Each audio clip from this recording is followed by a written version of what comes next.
Au nom du Père et du Fils et du Saint-Esprit. Amen. C'est une grande joie d'être là avec vous pour ce temps de Lectio Divina. J'espère que tu as déjà fait ta Lectio Divina, que tu as répondu déjà aux 5 questions comme d'habitude nous faisons. Mais je te les rappelle, et c'est très important de le faire avant d'écouter ces programmes. D'accord? Première question, c'est que dit la parole, lecture, c'est que dit la parole. Ça veut dire que tu reprends la lecture du jour, tu peux en choisir une, après tu réponds, c'est que dit la parole. Méditation, c'est que Dieu me dit, c'est que Dieu me dit. Troisième, prière, c'est que je réponds à Dieu, c'est que je réponds à Dieu.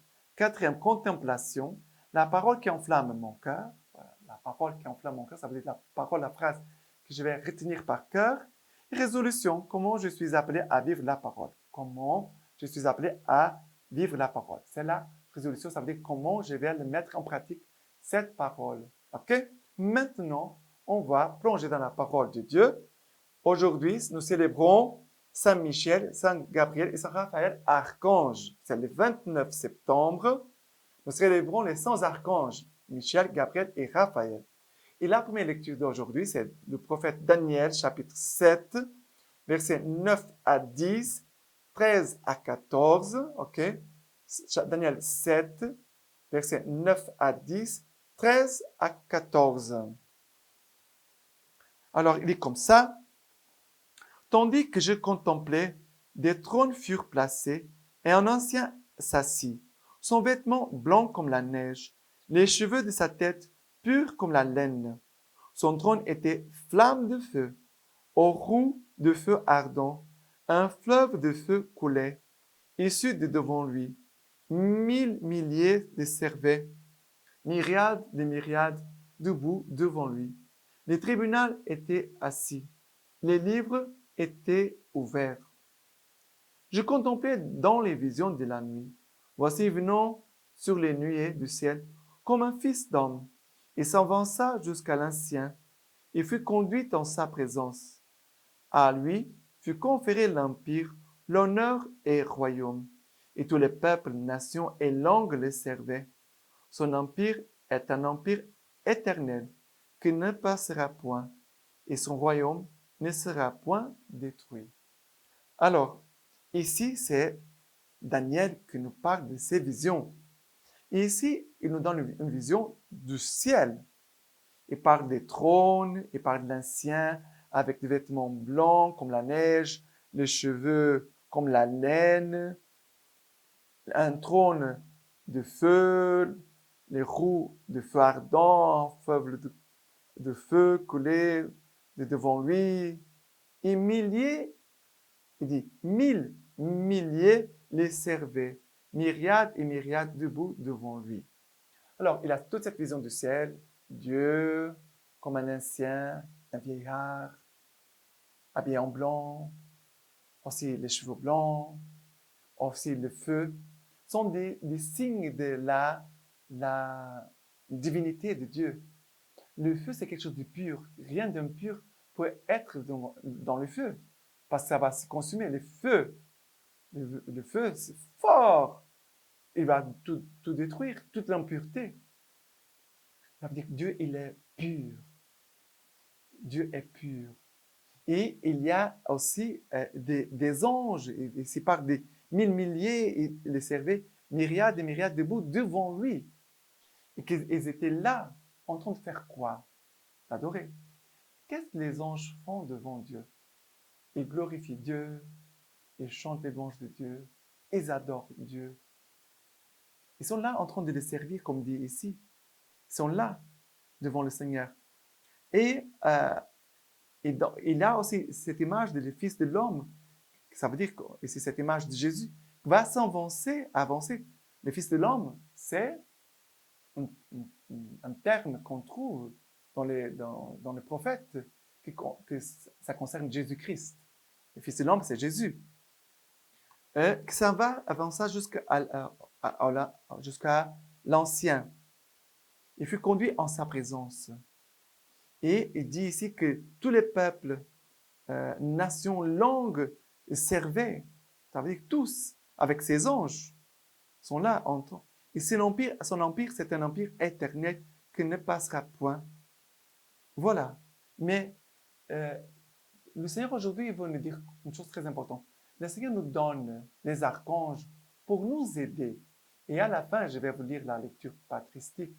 Ça va parler des 3 archanges. Mais Dieu nous donne ces archanges pour nous aider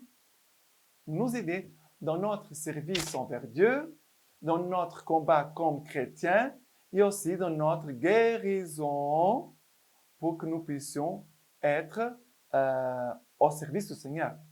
Comme la belle-mère de Pierre, quand elle a été guérie, elle s'est mise au service du Seigneur.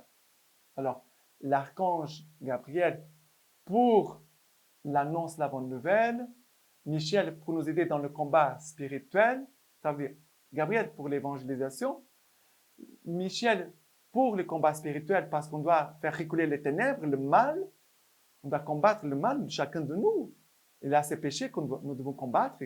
Nous devons compter sur l'aide de Saint Michel Archange et aussi Saint Raphaël, c'est lui qui est guérison de Dieu pour nous guérir et pour que nous puissions vraiment être au service du royaume du Seigneur.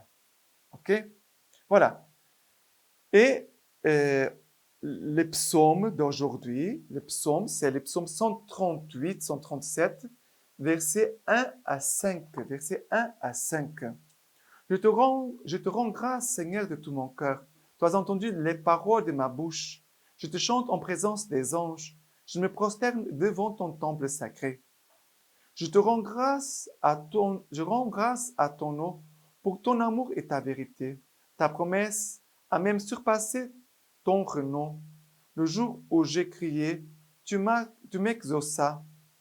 Tu m'as accru la force en mon âme. Tous les rois de la terre te rendent grâce, Seigneur, car ils entendent les promesses de ta bouche et célèbrent les voix du Seigneur. Grande est la gloire du Seigneur. Grande est la gloire du Seigneur. Et c'est beau ici, il dit, je te chante en présence des anges. Ici, ça veut dire que je suis dans la louange avec les anges. Et c'est vrai que nous devons toujours demander la présence des anges pour nous garder, nous protéger, nous conduire, mais aussi nous apprendre à prier, nous apprendre à louer Dieu, à servir Dieu et aussi à évangéliser. On doit aussi demander l'aide, l'intercession des anges et des archanges. Et ici, c'est cela qu'il dit. Je chante en présence des anges. Il dit, le jour où j'ai crié, tu m'exauças, tu as accru la force de mon âme. Les anges aussi, regardez, ils sont à notre service. Les anges sont là à notre service pour nous aider vraiment à servir le Seigneur, mais aussi que la grâce du Seigneur puisse venir à nous. Les anges sont là. On peut dire, mon ange gardien, viens dans la communion avec moi, viens recevoir Jésus avec moi. Mon ange gardien, viens prier avec moi. Mon ange gardien, viens marcher avec moi. Nous pouvons demander, viens travailler avec moi, mon ange gardien. Tu dois le demander. Mais aujourd'hui, spécialement, nous demandons la présence des archanges. Des archanges. Parce qu'avec eux, nous voulons vraiment célébrer les voix du Seigneur. Grande est la gloire du Seigneur. Voilà. Avec les archanges, nous voulons vraiment chanter la gloire du Seigneur et en même temps de faire grandir son royaume ici-bas. Et l'évangile d'aujourd'hui, en cette fête des archanges, c'est l'évangile de Saint Jean, chapitre 1er, versets 47 à 51. Jean, chapitre 1er, verset 47 à 51. Jésus vit Nathanaël venir vers lui et il dit de lui, « Voici vraiment un Israélite sans détour. » Nathanaël lui dit, « Dieu me connais-tu » Jésus lui répondit, « Avant que Philippe t'appelât, quand tu étais sous les figuiers, je t'ai vu. » Nathanaël reprit, « Rabbi, tu es le Fils de Dieu, tu es le roi d'Israël. » Jésus lui répondit, « Parce que je t'ai dit, je t'ai vu sous les figuiers, tu crois? Tu verras mieux encore. » Et il lui dit, « en vérité, je vous le dis, vous verrez le ciel ouvert et les anges de Dieu monter et descendre au-dessus du Fils de l'homme. » Ici, il y a ce passage de la rencontre de Nathanaël avec Jésus. Et il va découvrir qu'il est connu de Jésus. Et quand Jésus va dire, voici venir un Israélite, voici vraiment un Israélite sans détour, ça veut dire sans péché, sans méchanceté. Et quand Jésus dit cette parole est une parole qui vient éclairer le cœur de Nathanaël. Elle fait lumière dedans de lui. Ce n'est pas comme on éloge, oh, un homme bon, voici un homme bon, comme parfois on peut dire à quelqu'un. Ici, c'est quelque chose de plus profond. Cette parole de Jésus vient révéler le cœur de Nathanaël, qu'il va se sentir connu par Jésus, connu de Jésus. Et il va dire, Dieu me connais-tu? Dieu me connais-tu? Jésus répondit, quand tu étais sous le figuier, je t'ai vu. Avant que Philippe t'appelle là, quand je t'ai vu sur le figuier, quand tu étais sur le figuier, je t'ai vu. Ça veut dire que Jésus, encore un autre signe de que Jésus les connaît. Et c'est vrai, c'est beau parce que Jésus nous connaît.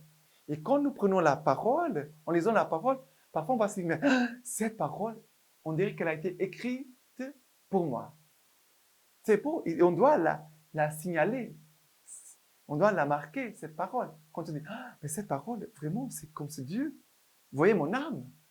C'est cette expérience que Nathanaël a fait, mais que nous sommes appelés aussi à faire.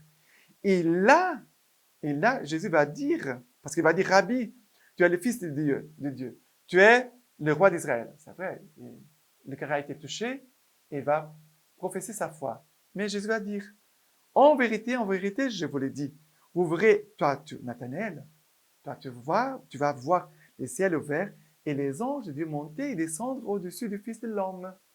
Qu'est-ce qui se passe ici? Ici, Jésus est en train de dire, au moment de la passion, de ma passion, tu verras les anges de Dieu monter et descendre sur le Fils de l'homme. Parce que ce passage, elle est lié à l'échelle de Jacob. Là, dans l'Ancien Testament, que Nathanaël connaissait très bien, ce passage de songe de Jacob.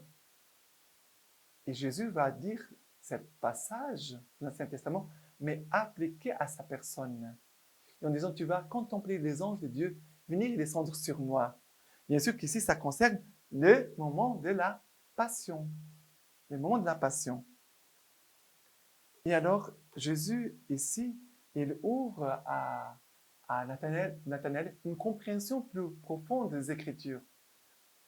Nathanaël qui connaissait l'Ancien Testament, il va dire, mais Jésus me parle de quelque chose de plus grand qui va se passer.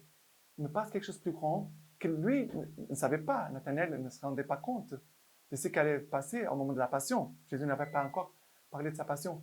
Mais il a compris que les mystères du salut et aussi les anges qui manifestent la gloire de Dieu allaient bientôt se révéler.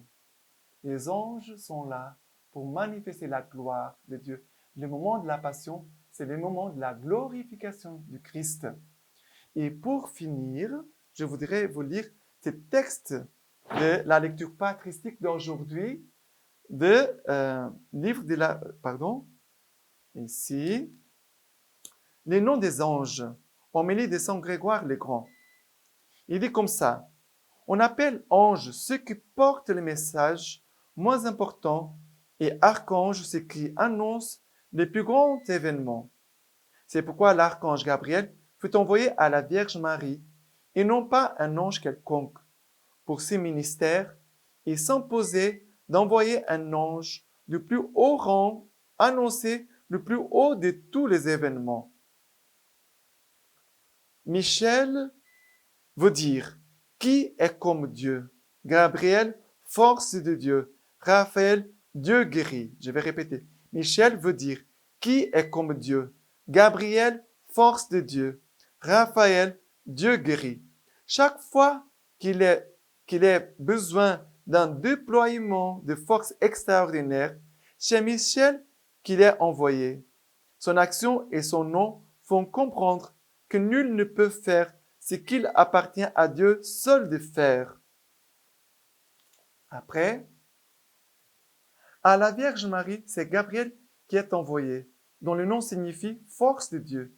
Ne venait-il pas annoncer celui qui voulut se manifester dans une humble condition pour triompher des puissances démoniaques? Et Raphaël, comme nous l'avons dit, s'est traduit Dieu guérit. En effet, il délivra des ténèbres les yeux de Tobie lorsqu'il les toucha pour remplir l'office de soignant. Celui qui fut envoyé pour soigner est bien digne d'être appelé Dieu guérit. Voilà. Et avec ces trois archanges, nous finissons notre lecture divine d'aujourd'hui. Et maintenant, je vous laisse aussi à la bénédiction du Seigneur. Que Dieu Tout-Puissant vous bénisse et vous garde. Dieu qui est Père, Fils et Saint-Esprit. Amen.